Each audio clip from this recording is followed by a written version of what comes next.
Government has approved nearly a dozen states to begin receiving the extra benefit payments for unemployed, but New York is not one of them. According to data from the Federal Emergency Management Agency being released, that's because they say Governor Cuomo has not decided if he will apply. More now from Atia Collins on this. Now, Governor Cuomo says the state just can't afford to pay the required 1/4 of the cost by President Donald Trump. That means that he hasn't decided whether or not to opt into the program. But in the meantime, financial experts and some state officials do have tips for those who are waiting for the payments. Over 58,000 people in Rochester were unemployed in June, according to preliminary government data. The extra payments and unemployment benefits is something many in the area were hoping for. People out here need it.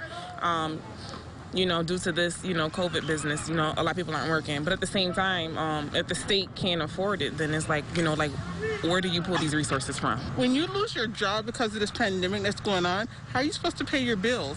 And that little money, that extra money, how much ever it's going to be a huge help. Over 58,000 people in Rochester were unemployed in June, according to preliminary government data. The extra payments and unemployment benefits is something many in the area were hoping for.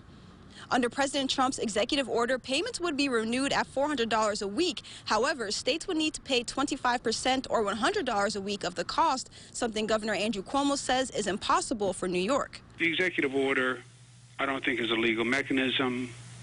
States' ability to redesign their administration system is a virtual impossibility in a short period of time. Officials from Cuomo's office told News 8 that while no official decision has been made, a $14 billion deficit and administrative cost that would come with changing the unemployment system is keeping Cuomo from applying. In the meantime, financial experts are suggesting those who rely on these payments create a new financial plan now rather than wait.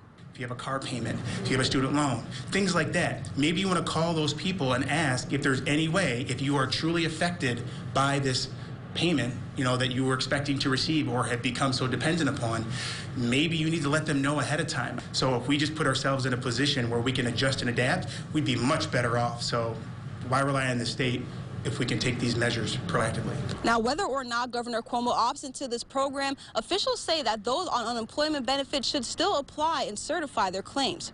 Reporting in Rochester, Atia Collins, News 8. A lot to get worked out there, Atia. Thank you. Also today, the U.S. Labor Department reports first-time claims rose to a seasonally adjusted 1.1 million claims last week.